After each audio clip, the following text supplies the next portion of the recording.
नमस्कार। आज हम आपके समक्ष प्रस्तुत करते हैं श्रीन प्रकाशन की पहली पुस्तक शांकरी एक अतृप्त धारा, जिसमें देवी नर्मदा का यात्रा वृत्तांत व उनसे जुड़े कुछ आध्यात्मिक तथ्य भी बताए गए हैं।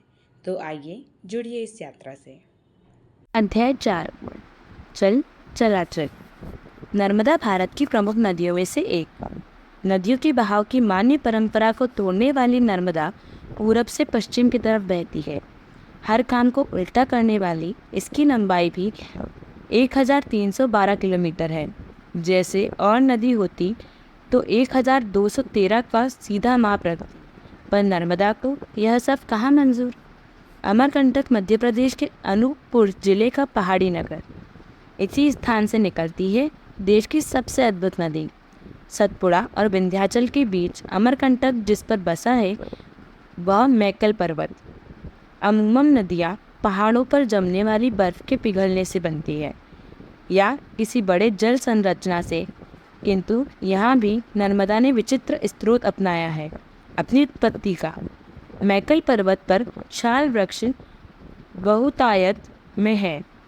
इस वृक्षों की विशेषता होती है कि ये अपनी जड़ों में टैंक रखते हैं जिनमें जल का भंडार करते हैं। वर्षा में जितना जल आवश्यक है उतना लेकर शेष को भविष्य के लिए जड़ों के नीचे जमा कर लेते हैं। यही जल रिस रिस कर पहाड़ से नदी के रूप में बहने लगता है और नर्मदा का जन्म होता है। नर्मदा जन्म की पौराणिक गाथा भी है। कहते हैं भगवान शिव एक बार अमरकंटक में तपस्या कर रहे थे और उनके पसीने से प्रकट हुई एक बालिका, जिसे भगवान शिव ने नर्मदा नाम दिया, जिसका अर्थ था सब सुख देने वाली। शिव ने नर्मदा को सदैव बहने वाली, कभी न समाप्त होने वाली अमर नदी होने का वरदान दिया। राजा मैकल के यहाँ उस बालिका का प्रादुर्भाव हुआ था, इसलिए मैकल ने उसे अपनी पुत्री मान पाला।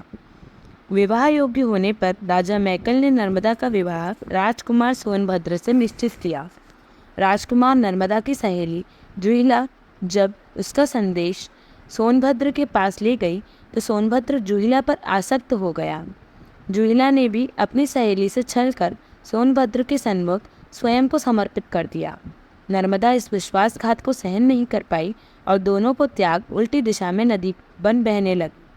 अमरकंटक पर अभी भी मान्य इस कहानी के साक्षी विपरीत दिशा में बहने सोनभद्र नद और नर्मदा उद्गम से 20 किलोमीटर दूर एक उपेक्षित स्थान पर जुहिला नदी का उद्गम है।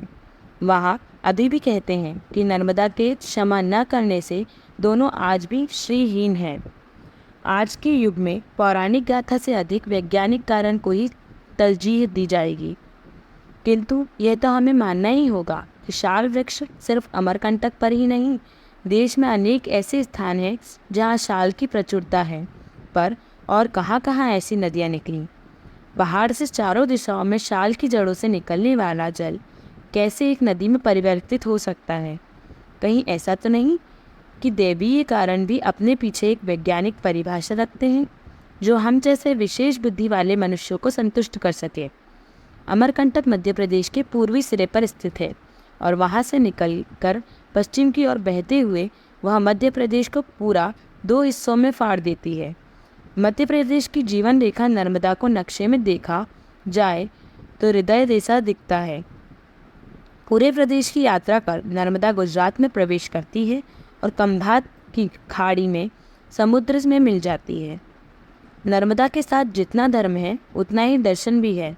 दर्शन यानी फिलोसॉफी भी, और दर्शन यानी पर्यटन भी। कहते हैं जो चीज़ हमारे पास इफरात में होती है उसकी हम कदर नहीं करते। इसका सबसे अच्छा उदाहरण नर्मदा खंड में पर्यटन का है। नर्मदा ने यहाँ इतना सौंदर्य उड़ेला है कि संभालने नहीं समझ रहा। यदि कहीं कोई एक साइट होती तो वहाँ उसे जतन से संभाला जाता, पर यहाँ तो भरमार है, किस किस को संभालें। शुरुआत से करते हैं। अमरकंटक नर्मदा का उद्गम स्थल। शिव के गले के रूप में अमरकंटक की धार्मिक मान्यता बहुत है।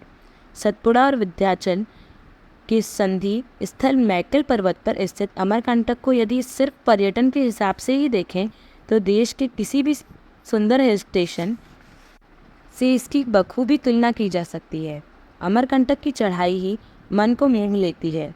साल वृक्षों से आच्छादित मैकल पर्वत पर घूमती सड़कें जादू जगाती है और अमरकंटक पहुंचने से पहले ही यहाँ एहसास करा देती है कि विधिवत मार्केटिंग के अभाव में वह सम्मान पर्यटन स्थलों में अमरकंटक प्राप्त नहीं कर पाया है जिसका वह हकदार था।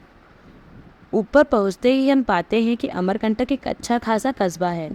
रुकने के भिन्न भिन्न स्थान, मजे मजे का बाजार और अनेक पॉइंट्स जिनमें नर्मदा कुंड, नर्मदा का उद्गम स्थल, विशाल कल्याण आश्रम, सोननद का उद्गम, सोनमुदा, सीताराम बाबा जैसे अनेक रमणीक आश्रम, कबीर चबूतरा जहाँ कबीर ने साधना की थी, मार्कंडेय आश्रम जहाँ मार्कंडेय मुनि ने युधिष्ठिर को नर्मदा किनारे के तीर्थों की गाथा सुनाई थी, अनेक झरनों के साथ शहर के किनारे मन को लुभाने वाला कपिल धारा जलप्रपात जहाँ से नर्मदा पहाड़ से कूदती है और मैदानों में दौड़ती है। नर्मदा का इतिहास मानव इतिहास जितना या उससे भी अधिक पुराना है। नर्मदा के किनारे मनुष्य की बस्तियाँ प्रागैतिहासिक काल में बसी थी। होशंगाबाद जिले के सूरजकुंड स्थान पर मिला मनुष्य के असामान्य रूप से बड़े कंकाल से हजारों वर्षों का नर्मदा अस्तित्व सिद्ध होता है। इतिहासकार LP शर्मा ने अपनी किताब प्राचीन भारत में लिखा है कि नर्मदा के किनारे पुरापाषाण काल के मानव अवशेष मिलते हैं। 1 लाख वर्ष से भी अधिक पुरानी सोहन संस्कृति जैसे उपकरण नर्मदा घाटी में मिलने के प्रमाण मिले हैं। डॉक्टर टेरा के अध्ययन के आधार पर वे लिखते हैं कि नर्मदा घाटी, जिसने नरसिंहपुर व होशंगाबाद क्षेत्र मुख्य हैं, में पुरापाषाण कालीन औजार के साथ लुप्त जीवाश्म प्राप्त हुए हैं। यहाँ से सोहन संस्कृति जैसे चापर चॉपिंग, हस्त कुल्हाड़े और विदारणियाँ क्लेवर पाए गए हैं। नर्मदा घाटी में एक स्थान हथनौरा से हमें होमो इरेक्टस का कंकाल प्राप्त हुआ है, जिसे नर्मदा मानव की संज्ञा दी गई। होमो इरेक्टस अर्थात वन मानव से होमो सेपियंस आधुनिक मानव बनने की प्रक्रिया भारत में नर्मदा क्षेत्र में ही घटित हुई थी। नर्मदा घाटी में स्थित भीमबेटका के भित्ति चित्र उनके चित्रकारों को प्रागैतिहासिक काल का मानने के पर्याप्त सबूत देती है। नर्मदा के अंचल में नरसिंहपुर के पास भूतड़ा ग्राम में आदि पाषाण युग के पत्थर से बने चाकू, हसिया पाए गए हैं। आर्यों के इस देश में आने के बाद उन्होंने संपूर्ण उत्तर क्षेत्र में अपना फैलाव कर लिया था, किंतु नर्मदा के नीचे नहीं उतर पाए थे। नर्मदा उस समय उत्तर और दक्षिण की सीमा रेखा थी। यहाँ उत्तरापथ समाप्त होता था और दक्षिणापथ शुरू होता था। नर्मदा के दोनों किनारों पर दंडकारण्य के घने जंगल थे और इसलिए आर्य लड़ाकों से अधिक ये स्थान आर्य ऋषि मुनियों को अधिक भाया। आर्य ऋषि मुनियों के अनुकूल होने से यहाँ अरण्यक संस्कृति ने पैर पसारे और मार्कंडेय, कपिल भृगु, जमदग्नि समेत अनेक ऋषियों ने यहाँ आश्रम बनाए। यहाँ की यज्ञ वेदियाँ का धुआं आकाश में मंडराता रहता था। आर्य ऋषियों में एक मान्य परंपरा बनती जा रही थी कि नर्मदा तट पर तपस्या नहीं की तो क्या किया। द्रविड़ भी यहाँ जंगलों के कारण मोहनजोदाड़ो और हड़प्पा समान नगर नहीं बना पाए थे। नर्मदा से बहुत नीचे जाकर विदर्भ क्षेत्र से उनकी बसाहटें शुरू होती थी। मुनि अगस्त्य ने विंध्याचल को पार कर नर्मदा के दक्षिण तट पर जा आर्यों को दक्षिण में पहुंचाया। राम ने वनवास के अंतिम दिनों में नर्मदा के पार उत्तर दक्षिण विजय कर आर्य और द्रविड़ एकीकरण कराया। नर्मदा 3 राज्यों में बहने वाली नदी है, पर इसकी ममता और वात्सल्य मध्य प्रदेश के हिस्सों में अधिक आया है, जबकि महाराष्ट्र और गुजरात से 10% से अधिक इसका भाग नहीं घिरा है। जहां मध्य प्रदेश में 1077 किलोमीटर की इसकी लंबाई है, वहीं महाराष्ट्र में 74 और गुजरात में 161 किलोमीटर सफ़र यह तय करती है। नर्मदा के ऊपर 3 बड़े बांध हैं: गांधी सागर, खंडवा, बरगी, जबलपुर और सरदार सरोवर गुजरात। मध्य प्रदेश को अपने हिस्से का समस्त वात्सल्य उड़ेल देने वाली नर्मदा को मध्य प्रदेश ने भी छला नहीं। बड़े बेटे पर माँ का अक्सर लाड़ दुलार अधिक रहता है, किंतु माँ नर्मदा ने तो गजब कर डाला। 90% मध्य प्रदेश को और शेष 10% गुजरात और महाराष्ट्र। पर बड़े बेटे ने भी मातृभक्ति में कोई कसर नहीं छोड़ी। अमरकंटक से चलने वाली नर्मदा पूरे मध्य प्रदेश में स्वच्छ और निर्मल बहती है, कहीं भी कोई प्रदूषण नहीं। जैसे दोनों छोटे भाइयों को उतनी ही उजरी नदी दी जाए जितनी बड़े ने पाई थी। ओमकारेश्वर सा तीर्थ, धुआंधार कपिलधारा जैसे जलप्रपात, भेड़ाघाट जैसा संगमरमरी सौंदर्य, माहिष्मती अर्थात महेश्वर जैसा प्राचीन नगर और जबलपुर जैसा बड़ा शहर। मध्य प्रदेश की जीवन रेखा कहीं जाने वाली नर्मदा अमरकंटक से उत्तर डिंडोरी जिले में प्रवेश करती है। विलुप्त प्राय होती बैगा जनजाति की वल्लता का छोटा सीधा जिला जिसमें माँ को हौले से निकाला है। यहाँ के लोग अक्सर हाट बाज़ारों में आने जाने हेतु नर्मदा को पैदल ही पार करते हैं, पर पहले हाथ जोड़कर प्रणाम, फिर नदी में प्रवेश। नर्मदा का अगला पड़ाव है मंडला, हरा भरा सुंदर जिला नर्मदा के घाट की खूबसूरती से और इतराने लगता है। यहाँ झरझर करती नर्मदा अपने दूसरे नाम रेवा, जिसका अर्थ है तेज़ आवाज़ निकालना, को भी चरितार्थ करती है। मंडला से जबलपुर, नर्मदा चाहती तो डिंडोरी से सीधे भी जबलपुर जा सकती थी, पर मंडला की विनती स्वीकार कर घुमाव लेती हुई मंडला को धन्य कर बढ़ जाती है आगे।